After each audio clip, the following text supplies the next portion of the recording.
حامدا ومصليا ومسلما أما بعد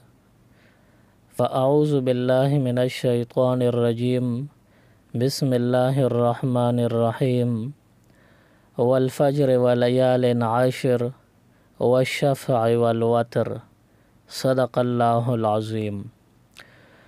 قرآن پاک کے اللہ تبارک و تعالی قسم خوري والفجر زما دے په سبا باندې په سحر باندې قسم وي، ولیال عشر او زما دے په لسو شپو باندې هم قسم وي، والشفع والوتر زما دے په جفت او په طاق باندې هم قسم وي. دې ځکه الله تبارک و تعالی قسم خوړل دی پسو مختلفو سیزونو باندې،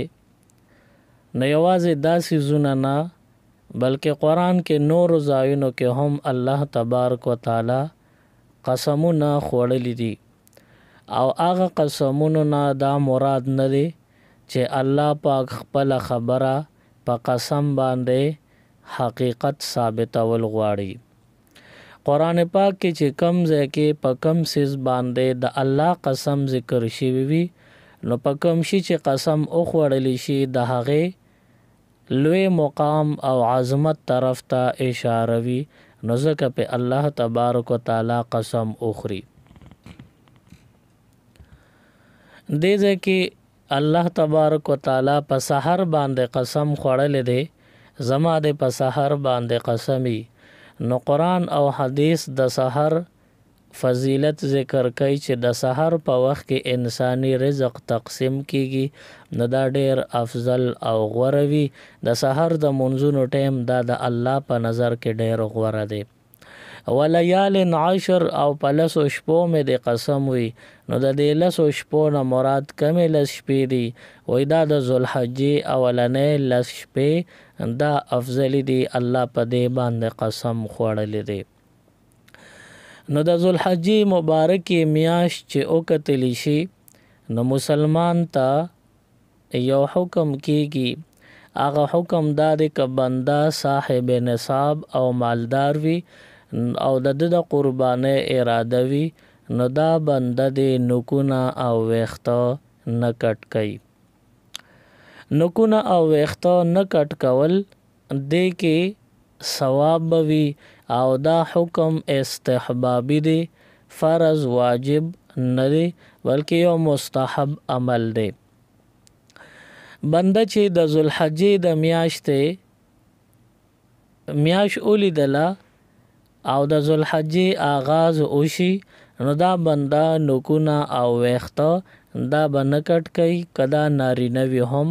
او که زنانه وي هم. نکونه نه کټ کول او ویښته نه کټ کول دا ولې په امت باندې حضور علیه السلام حکم ورکړی دی؟ دا ځکه چې وی حاجیان کله چې په حرمینو شریفینو کې وي او بیا د حرم شریف طواف کوي، په حالت د احرام کې وي، یو حاجی چې احرام کې وي نو په د باندې مختلف پابندۍ لګېدلې وي، خوشبو نه لګول، ګنډل شوي کپړې نه اغوستل، او داسې ویښته نه کټ کول، نکونه نه کټ کول، نو داسې مختلف نور پابندۍ هم ذکر شوي دي د احرام. نو دغه رنګ په دغه پابندو کې دوه پابندۍ د نکونو او د ویښتو د کټ کولو دي. حاجیانو باندې په حالت د احرام کې دا پابندي لګېدلې ده، په هغوی باندې واجب وي ځکه دا د احرام پابندي وي. او کم خلک چې د حج نه د څه عذر په وجه باندې پاتې شي، یا یې منظوري نه وي راغلی، او یا غریبي د غربت په وجه هلته د تلو طاقت او وس نه لري، نو دغه خلک کمزوري دي، خو چې دویم پر خپل ملک او وطن کې د قربانۍ اراده لري، نو دغې باندې الله پاک خوشحالیږي چې کم حاجیان مبارک عمل کوي او د هغوی چې کم عادتونه او خصلتونه وي،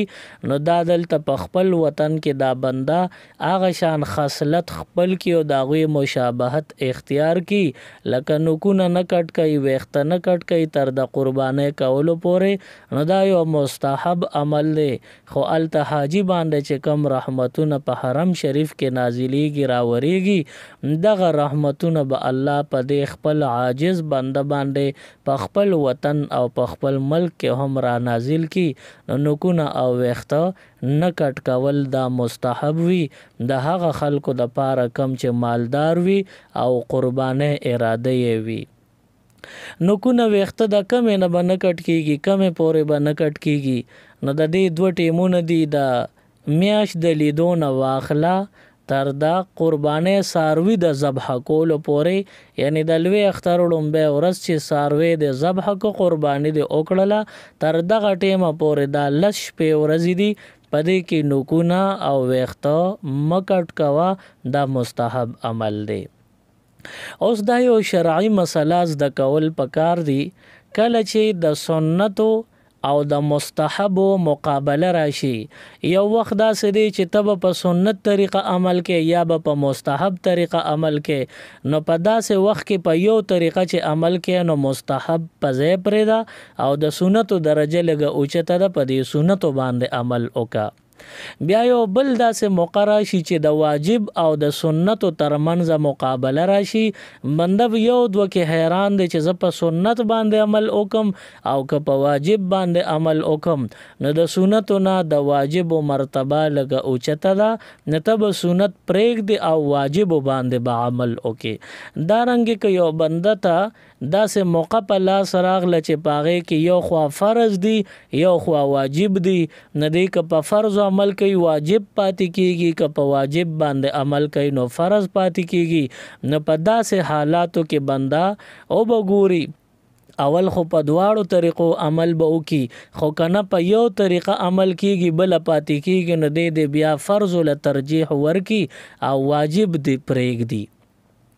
نو عمداننګ په دې اصول چې بنده زندگی تیری نو دا نوکونه کټ کول او ویخته کټ کول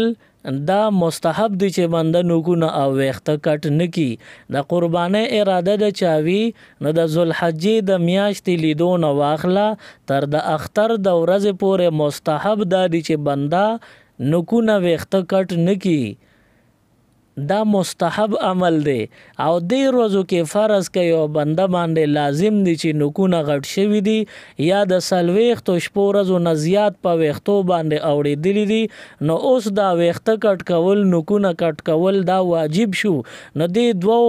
مسلو کې بنده به په کومه مسله عمل کوي چې دی وخت کې د ویښتو د کټ کولو حکم دی واجب او د ویښتو د نه کټ کولو حکم دی مستحب نو ته په واجب باندې عمل کې که په مستحب عمل کې نو شریعت وایي چې اوس دا مستحب پرېږده که دیو نه کو ګناهګار نه خو په واجب باندې عمل وکړه ځکه چې د واجب په خلاف ورزۍ باندې او د واجب په ترک باندې بنده بیا ګناهګاریږي نو دا یو مسله د کول پکار دی زندگی تیرول به بیا آسان شي چې بنده قربانی کوي مالدار دی نو دی د ذوالحجې میاش د لیدو نه رستو تر د اختر پورې نوکونه ویښته نه کټ کوي مستحب عمل دی خو که فرض که د ویښتو د کټ کولو مدت پوره شوی دی د بدن زیاتی ویښته دا سلوی خورزی کې دن یو ځل کټ کول دا واجب وي نو کدی بندا دغه ویښته نوی کټ کړي داسې نوکونه نوی کټ کړي او اوس په دې مستحب طریقه عمل کوي چې قربانی کوم ویښته نوکونه نه کټ کوم نو کده باندې هغه سلوي خورزي پوره شو زیاتی په یو غنټم اوړي نو دی به ګناګاری نو دی د مستحب په ځای پرېږدي د ګنا نه د ځان اوساتي او خپل صفایي و غیره دی وکي بیا دا حکم د نارینا او د زنانا د دواړو د پاره دی اسانه خبره دا وی چې کله بنده د قربانه اراده لري نو د ذوالحجې د میاشتې د لیدو نه ورځ دوه مخکې د خپل ځان فارغ کی صفایي د نوکونو ویښتو وغیره چې کوم ضروري هغه دی وکي نو دته به بیا سم مشکلات مخې ته نه راځي لا ذوالحجې میاشت د لیدو ټایم او وخت به کله وي؟ نن د زیارت مبارک ورځ ده او سبا لنا بل ورځ د خالی په ورځ باندې زمونږ پاکستان کې 2021 بچلیږي. نو 2021 د کال د لوی اختر تاریخ او د میاشتې د لیدو مسله به تاسو ته ووایم چې دې ځل 2021 کې د جولای میاشت به وي او 10 تاریخ به وي، سبا لنه بل ورځ د خالی ورځ به وي، ماښام د میاشتې د لیدو وخت به وي. او دا خبره زمونږ د پیښور او زمونږ د چارسدې د رؤیت هلال کمیټي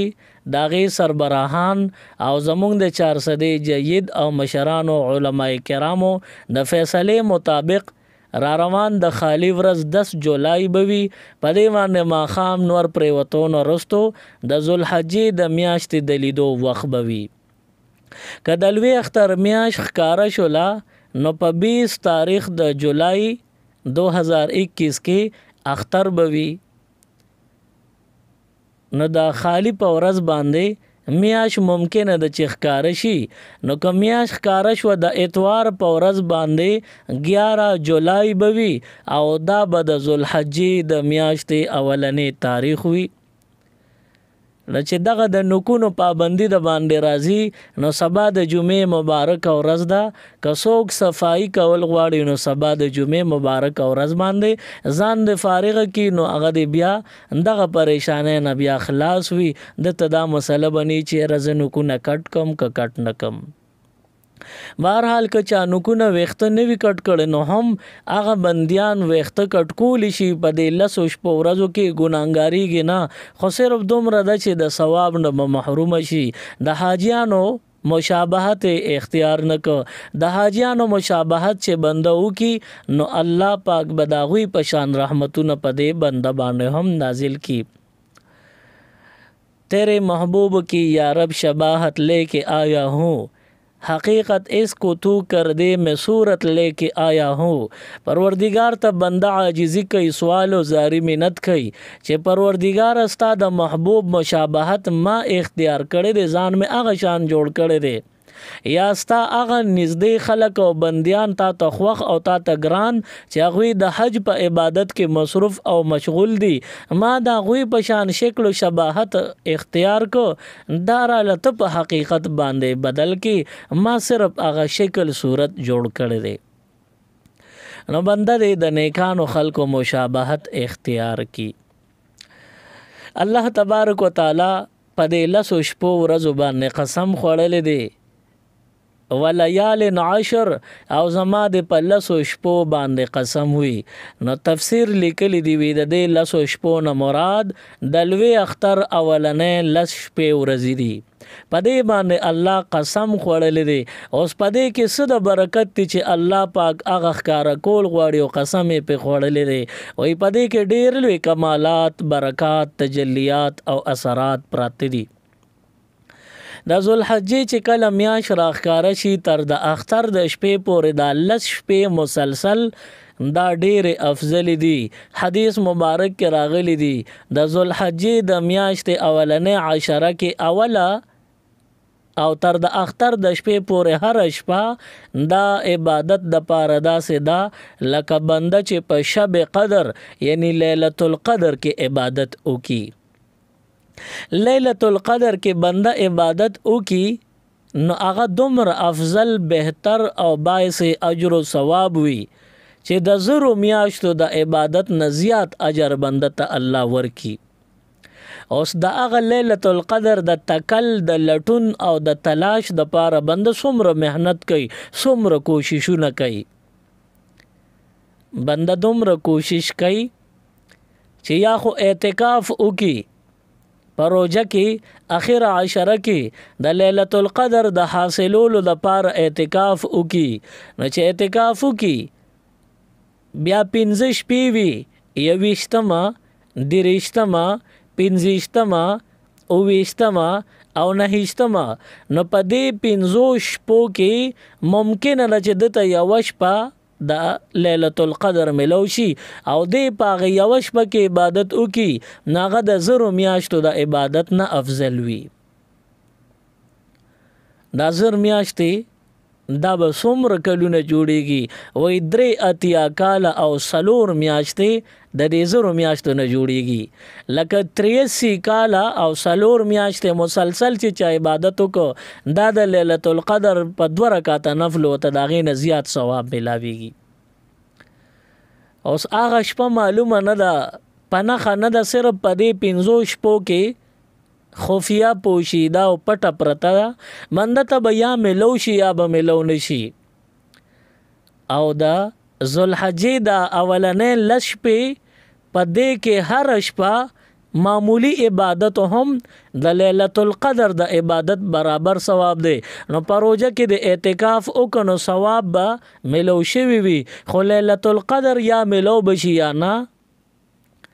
او په دې ذوالحجه کې ارش پتا ته د شب قدر د عبادت برابر ثواب ملاويږي نو د روزي هغه ثواب او د لیلۃ القدر هغه ثواب په دې شپو کې ارش پر ته ملاويږي. نو د ذوالحجه د عبادت د شپو د ورځو دا نه دي ضایع کول پکار. ورپسې بیا د ورځې هر ورځ دا افضل ده د روزو د پاره. نو د ذوالحجې اولنې 9 ورځې دا د روزو د پاره ډېر لوی ثواب او اجر بندل الله په ورکي د ثواب ذریعہ ده د اجر ثواب ذریعہ د ذوالحجې په دې میاشت کې اولنې 10 کې 9 ورځو کې هر ورځ کې بنده روزو نیوا الله په ډېر لوی اجر ثواب ورکي. یو حدیث مبارک کې راغلی دی چې بنده د ذوالحجې په میاشت کې د اولنو اتور وزو کې یو روزه اونی ولا نو الله تبارک وتعالى با په یو روزه باندې د یو کال قبول شوی روزو ثواب بند تور کی. اړومبنه ذوالحجې نه واخلا تر د اتم ذوالحجې پورې یوم الترویه پورې دا اتور زری دې کې یو ورځ چا مسلمان بندا د الله د رضا د پاره یو نفلی روزه اونی ولا الله تبارک وتعالى با د یو کال قبول شوی د روزو ثواب ورکي. بیا که چا مسلسل اتو واړه روزي اونی وي دا سه شوا چې د اتو کالو مسلسل عبادت او د اتو کالو مسلسل د روزو ثواب الله ورکو. او بیا یو ورځ د عرفه د اختر نه مخکې ورځ دی ته عرفه ویل شي.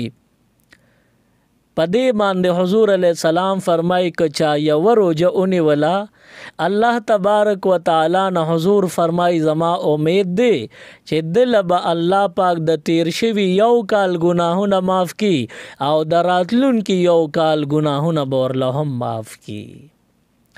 نو چا چې په دې ذوالحجې اول 10 کې 9 ورځو کې یو روزه اونی ولا نو الله د یو کال قبول شوی روزو ثواب ورکي. او چا چې د عرفه په ورځ روزه نفلی اونی ولا نو الله تبارک وتعالى ورله د 2 کالو ګناهونه معاف کوي. نو په دې ورځو شپو کې عبادت خصوصي اهتمام سره پکار دي. حضور نبی کریم صلی الله علیه وسلم فرمای و یو بنده چې ټول کال د ورځې شپې عبادت کوي داغې نه دا افضل ده چې بنده په دې شپو ورځو کې ډېر عبادت وکړي ډېر اهتمام وکړي. حضور علیه السلام فرمای وی دا خبره مې ډیره خوخه ده چې بنده د ذوالحجې په دې 10 شپو ورځو کې نوافل کوي نفلی عبادت کوي وې د کال د ټولو نفلی عبادتو نه دا افضل دی. نو د کال ټولو شپو ورځو کې چاله الله توفیق ورکړي عبادت ته کوي خو بیا خصوصي تور په دې شپو ورځو کې ډیر عبادت ځان له اهتمام کول پکار دي. په دې باندې ډیر اجر او ثواب الله تبارک وتعالى ورکړي. د عرفه په ورځ باندې نفلی روزه چې چاونی و د 2 کالو ګناهونه معاف کیږي. نو دې سره یو مسله زده کې چې کوم ځای کې احادیثو کې راغلي وي چا چې فلانې نیک عمل وکړو نو دونه ګناهونه به معاف شي، چا چې فلانې عبادت وکړو نو دونه ګناهونه به معاف شي.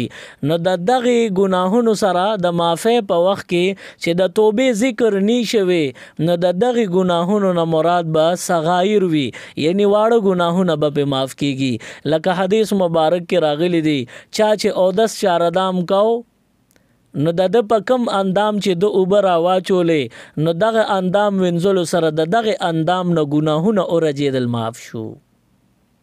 چا چې یو بنده مسلمان جمعه ته روان دی قدمونه اخیستل نو په یو قدم چې منزل زی یو ګناه وته معاف کیږي. نو دا رنګ احادیث چې راځي نو دې کې د ګناهونو د معاف کېدو نه واړه ګناهونه وي، د دې نه مراد واړه ګناهونه وي. او د غټو ګناهونو د معافی د پاره قرآن یو قاعده مقرر کړی ده چې توبه به وباسي. د ګناه د معاف کولو دروازه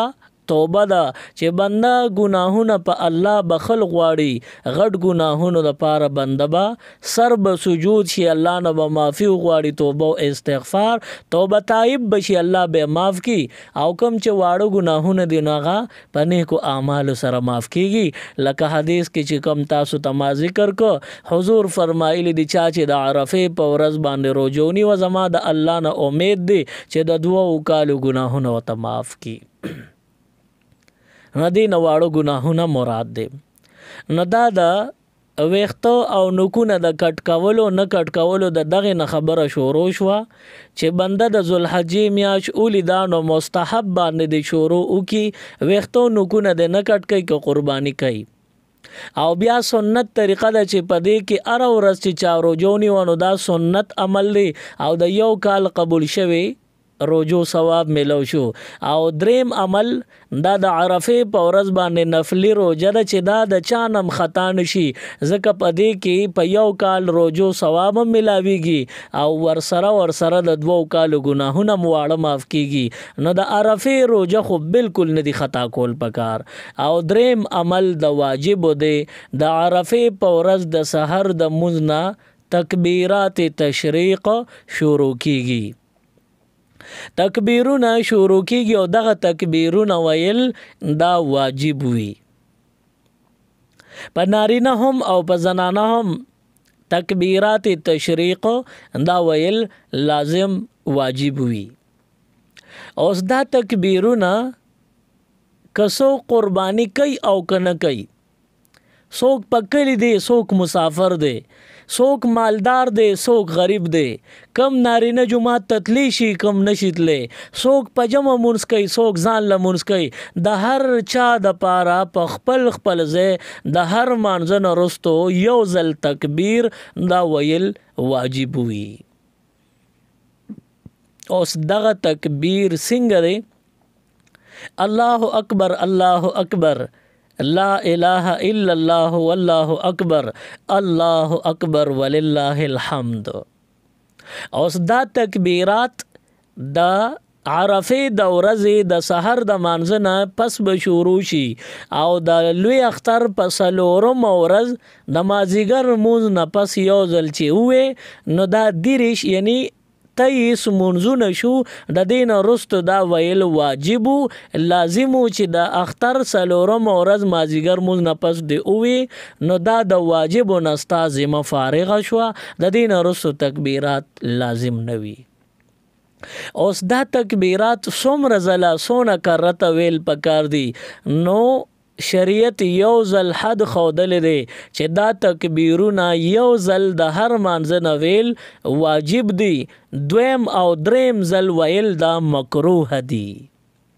نو د عرفه د ورځې نه چې کوم تکبیرات شروع کیږي نو دا تکبیرات دا با یو ځل بنده د مانځه نه رسته وي او زیاتی بنوي دا به مکروه وي. که څوک کوئی چې د الله ذکر دی او د الله نوم دی او د الله بڑایي او بلندي او عظمت بیانوم نو دغه ټیم دی نه بیانای بل ټیم دی تصویر والی وظیفه دی کې ثواب به پکېږي. خدا نه مانځه نه رستو یو ځل ویل واجب دی، زیاتی مکروه دی. دا په دین کې نوې خبره راستل بدعت ته د دې په وجه دا منع دی. دا منځونو نه رستو یو ځل ویل دا واجب وي. د عرفې په ورځ د سحر مونځ نه پس شروع د دې کیږي. اوس دا تکبیرونه نارینه به سنګوي او زنانه به سنګوي. نو دې ته د څوک نه ګوري چې زه غریب یم قرباني نه کوم نو زه به تکبیرونه هم نه ویم. نه کدی غریب دی که مالدار دی قرباني کوي که نه کوي په د قرباني لازمه ده که نه ده، خو تکبیر ویل په هر مسلمان عاقل بالغ باندې لازم دی. کدی قرباني نه کوي نو به تکبیرات وی. اوس کدی نارینه دی نو د تکبیر ویلو आवाज هغه کې به لږه تبدیلی وي په نسبت د زنانو. نارینه چې تکبیرات وی نه دا تکبیر به دومره تیز आवाज سره وی چې که جماعت کې ناستي چې ټول جماعت کې د आवाज ووریدي شي. او چې بیا ټول نارینه په جمع باندې مونږ کوي نو چې د جمع نسنګ سلام ووړي نو امام او ټول مقتدیان په یو आवाज باندې گونج به پیدا کی. لګ پزور به په جماعت کې چې گونج شان پیدا شي په جماعت کې پزور به امام او ټول مقتدیان یو ځل دا تکبیر وای. زمونږ د الله معافی راته او کی زمونږ حالت داسې دی چې کمی خبرې کول نه دی پکار نو هغه ډېر په چغه خلک وای. تاسو به کتلی وي بازار کې چې دوه کسه په جګړه شي او لاس ولګي نو کمی خبرې چې دوی کوي دا خو د کولو نه دی، نه په حجره کې نه په جماعت کې نه یو سنجیده ماحول کې دغه خبرې د کولو نه، خو چې دوی لاس ولګي او جنگ جوړ شي نو دی بیا حیا نه کوي. دی نه وي چې زه شرمېږم دله چې څه په خولې ورځي هغه خبرې کوي او خو په زور شور سره وي. که دی په یو ځای کې وي نو په بل ځای کې لرې لرې اوریدي شي. په یو کلی یو محله کې چې دی په لاره کوڅه کې جګړه ولګي نو په کورونو کې دننه پردي نارینه زنانم دا اوازونه اوري، خراب الفاظ د خولې نه وځي او پردي نارینه په کورونو کې هم اوري. دونه په زور شور سره لګي کنزل ویناسته غسپورې وي. کمی خبرې چې کول نه دی پکار زموږ مسلمان هغه ډیر په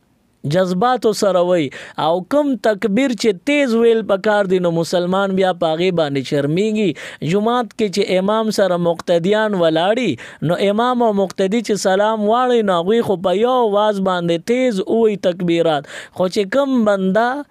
رستو راغلی یو رکعت دوه نتلی وي نو چې هغه سلام وګرځي نو دا خو ټول جماعت والا ناستي او دا منډه چې سلام وګرځي په د ځان له واجب دی چې تیز تکبیر وي. خو دی اوس شرمېږي وي نه چې تکبیر په تیز ویم دا خلق بسوي.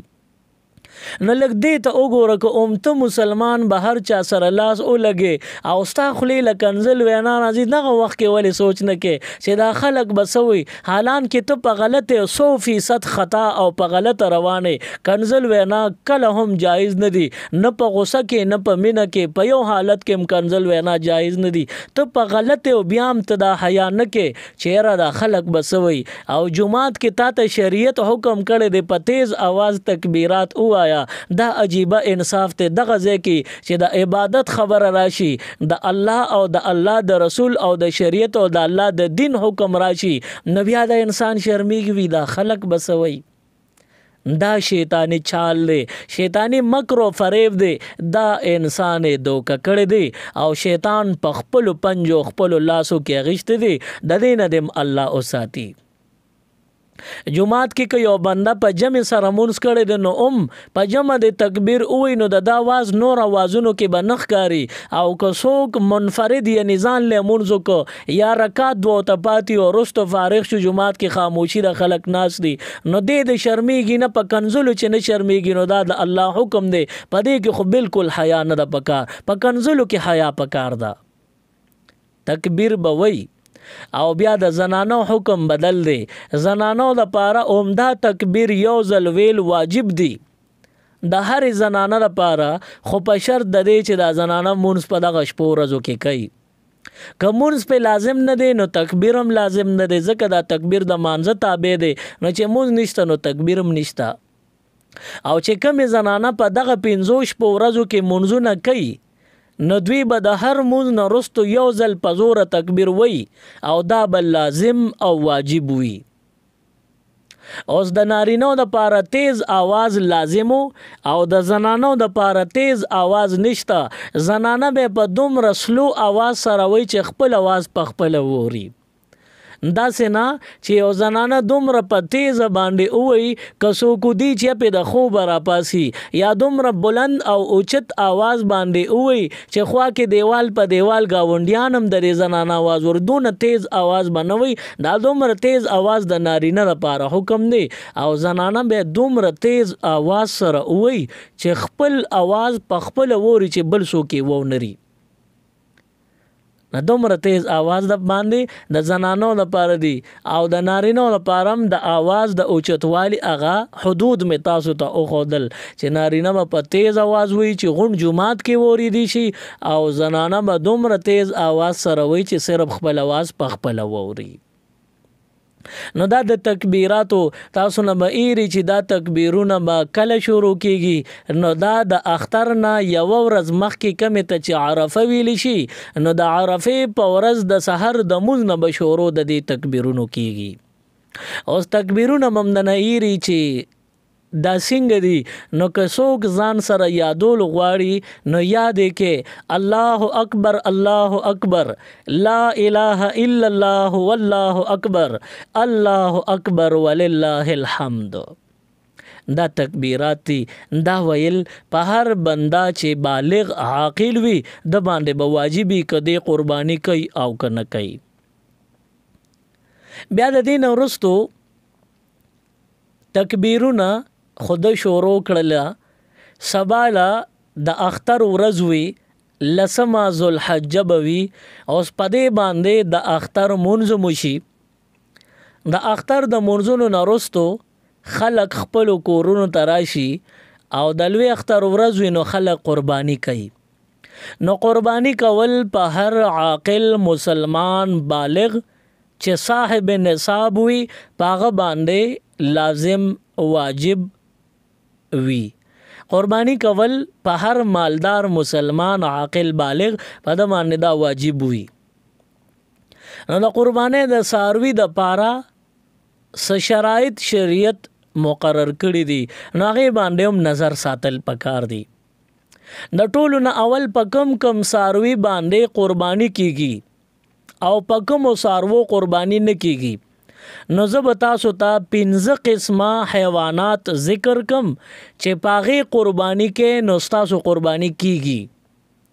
او هغه 15 قسمه حیوانات چې ما ذکر کړ داغې نه علاوه چې نور څومره حلال حیوانات تی پاغي به قربانی نه کیږي مکوه په هغه 15 قسمونه داغې شریعت عمرونه مقرر کړی دي. د عمر لحاظ هم شریعت خودلې دی. نو هغه 15 قسمه حیوانات تاسو ما سره او شمیره ماته تاسو بالکل توجه وکړئ. هغه 15 قسمه حیواناتو کې د ټولو نه اولنې قسم اوخ یا اوخه نمبر 1 نمبر 2 میخه او سنډا نمبر 3 غوا او غوی نمبر 4 چیلے او چیلے نمبر 5 ګډ او ګډا. دا 15 قسم حیوانات میں تاسو ته ذکر کړل. په دې باندې که څوک قربانی کول غواړي نو غاړه به آزاد شي قربانی به وشي. اوس د دې 15 قسم حیواناتو نه علاوه چې کم د تما یاد نکړل نو که هغه حیوانات حلال دي نو هم قربانی په مکوا زمونږ د امام صاحب د مذهب مطابق په دې 15 قسم حیواناتو قربانی دی کیږي په نور باندې نه کیږي مکوا. اوس د دې 15 قسم حیواناتو شریعت عمرونه مقرر کړي متعین کړي دي. نمبر 1 اوخ او اوخوا. نو د اوخ او د اوخي عمر 15 کال شریعت خودلې دی. وای د کم اوخ یا اوخي چې د 15 کال عمر برابرۍ نو قربانی په اوک کیږي په او که د 15 کالو نه عمر یو ورځم را کمو نو بیا په قربانی مکوا نکیږي په ځکه عمر کم دی. او دا سه دویم قسم میخه او سنډا نو پدې کې شریعت عمر مقرر کړی دی چې د دې عمرم 2 کال لازمی دی. د 2 کالو نه که کمو نو بیا که یو ورځ کمی نو په قربانی مکوا قربانی په نکیږي. نمبر 3 غوا او غوی د غوا او د غوی د میخ او د سنډا په شان مسله ده چې غوا او غوی باندې قرباني کول غواړي نو 2 کال عمر لازمی دی شرط دی که د 2 کالو برابر قرباني په او کا غاړه دی آزاد شو او که د 2 کالو نه یو رزم را کمی نو قرباني په مکوا نکیږي نمبر 4 ګډ او ګډا د دې لپاره شریعت کال عمر خودل دی چې د ګډ او د ګډي عمر با یو کال وی نو قربانی په اوکه کیږي او د ګډ او د ګډي په عمر کې شریعت معمولی رعایت کړی دی وای که عمر د کال نه را کم شو خو بیا هم چې د کال ګډو کې پرې دی او پته پکې نه لګي نو چې د کال نه را کم عمر د ګډي یا صرف د ګډ یا د ګډي دا صرف د ګډو د ګډي مسله کوم چې د ګډ یا د ګډي عمر د کال نه راکم وي خو ته په کال ګړو کې پرې د پته پکې نه لګي نو د کم ګډوري باندې قرباني او کیږي په خو په شرط د دې چې د شپږو میاشتو نه مراخکت ني که د شپږو میاشتو نه کمی نو که د خر نه غټي نو بیا په قرباني مکوا نه کیږي په نو دا سلور قسم حیوانات شو اخیری قسم د چیلی او د چیله دی نو د چیلی او د چیله شریعت عمر خودل دی یو کال عمر شرط دی د یو کال نه که یو رزم عمر را کمو نو قربانی په مکوا قربانی دی نه کیږي د چیلی او د چیله په عمر کې شریعت سو گزاره نه دا کړي او د ګډ او د ګډي په عمر کې معمولی رعایت کړي دي کله کال نه راکمي خود کال ګډو چیلو کې پرې د قرباني په بیا کوي چې د کال ګډو چیلو کې ښکاری نه پته نه لګي بیا په قرباني کوي کیږي په او د چیلی او د چیله په عمر کې شریعت رعایت نه کړي یو کال شرط دی کله کال نه راخته نو بیا په قرباني مکو نه کیږي نو دا 5 قسم حیوانات می تاسو ته ذکر کړل په دې باندې قرباني اوکې د دین علاوه په نور حیواناتو د امام اعظم ابو حنیفه رحمت الله علیه د مذهب مطابق قرباني مکوي نه کیږي په صرف دا 5 قسم دي په دې باندې قربانیو کې کیږي بیا په دې هر یو حیوان د کې ایصدار څومره ځایږي نو کوم چې غټ ساروی دی لکه اوخه میخا سنډا غوا او غوی دا 3 قسم حیوانات نو پدې کې او ایصدار زیږي یو بندې په یوازم ذبح کول قرباني کول شي په 2 په 3 په 4 په 5 په 6 په او قسم قرباني کول شي اوخه میخه سنډا غوا غوی دا غټ حیوانات پدې کې او کسو پورې رعایت کړي شي او کسو پورې کسان پکې زیږي او د دین اخوا زیاتی لکه اتم کس دا پکې نزيږي کچا پکې اتم کس زې کو نو نه دغه اتم قرباني شو نه د دې خو او واړو د ټولو ایصدار قرباني نشوا د ټولو قرباني ضایع شولا نو او کسانو پورې په غټ ساروي کې ایصدار زیدي شي قرباني پکېږي او ګډ یا ګډا چيلي یا چيله د دې دا وړو کې ساروی دی د دې د پاره ایصدار ډیر نه بلکې دا د یو کس د زمینه کافی کی دی شي د یو کس د طرف نه پدې باندې غاړه ازادي دی شي 2 کس په ګډ یا ګډ یا چیلی یا چیله کې نه زیږي که 2 کس په کې زی شو نو غوخه به ملو شي خو قرباني به اونشي غاړه به بیا بندي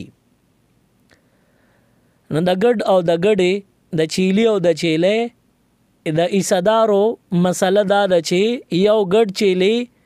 یا ګډا او یا چیله دا د یو کس د طرف نه کافی کیږي زیاتی ایصدار پدې کې نه زیږي بیا د قربانۍ لپاره د عمرونو د سارو د 5 قسمونه نام تاسو ته تفصیل سره وې او د ساروی د لپاره ګرځیدل او خپل ساروی اخیستل دا سنت طریقه دا او پدې باندې الله ډېر رضا کیږي ډېر خوشاليږي یو حدیث مبارک کې راغلی دی کم منده چې د قربانۍ ساروی واغشت په مینه وساتو د چې څومره قدمونه اخلي او څومره زید غندک دا ټول چې سم دی دا ورا ټولیږي او د دې بنده عملنامه کې به الله اچي او د نیکو طلب پدرنۍ یو حدیث مبارک کې دام راغلی دی د قربانۍ د ساروی سرمن اډوکی سر دا ټو دا خکری دا خپې دا به الله پاک یا دا لري او دا کولمې دا به الله راوالی او په ورځ د محشر به د دې بنده د نیکو په تله کې واچي د نیکو اعمالو تله به په درنه کې دی به جنت ته به دی بوزي. نو د قربانۍ لپاره چې څاروي اخلي نو د ښکلي څاروي انتخاب وکړي. داسې روغ رمټ څاروي واخلي چې هغه څاروي صحتمند وي او کمزور ټپ ټپ او لاغر څاروي ماخله چې هغه د تدوو کې چې خدای را سره خو چې زری د دې داسې ستړي ژوندۍ نخلاص کوم او حلال کړم داسې څاروي کمزور ماخله. یو ضعیف حدیث کې راغلی دی سمنو ضحایاکم فإنها على الصراط متاياكم تاسو د قربانې څاروي ساربکه زکه چې پدې باندې با تاسو سورلی کوي په پوری صراط به پیتیریږي نو چې یو څاروي په خپل کمزور دی او بیا و کسان نه پکې ځای کړل نو هغه څاروي ځان د قربانۍ زیته نشي رسول نو تاب په پوری صراط سره پورې باسي خامخا دوزخ کنه ته به ورچي. نو خبره ده چې خپل صحتمند او خپل ډیر قیمت والا درن څاروي واخلا چې تم خوشاله ستا اهل عیالم خوشاله ستا پچم گاون کې غریب بم خوشاله او د دې ټولو نزيات چیتان الله خوشاله وي. نو خپل څاروي واخلې د عمرونو مسله را پدې کې ډیر زیات خیال اوساته چې د څاروي عمر کم حدونه چې مې توخل داغینه کمو نو چې دوکه نشه دغه څاروي باندې قرباني مکوي د څاروي چې کم عمرونه مې تخولي داغي ضرور لحاظ اوساته. دا خبره ډیره اهم وې دا مې تاسو سره شریک کړې ان شاء الله. نور چې د قربانۍ کم مسائل تاسو سوالات یا جوابات نو هغه به تاسو سره چې کم بیان زما د ختم شي دا غین ورستو تاسو سره بیا تاسو د ټلیفون په ذریعہ باندې هغه شریکيږي تاسو مسائل او داغه جوابات به تاسو ته ملاويږي. سبحان ربک رب العزت عما یصفون وسلام علی المرسلین والحمد لله رب العالمین. اللهم ربنا آتنا فی الدنيا حسنه وفي الاخره حسنه وقنا عذاب النار وادخلنا الجنه مع الابرار یا عزیز یا غفار برحمتک یا ارحم الراحمین.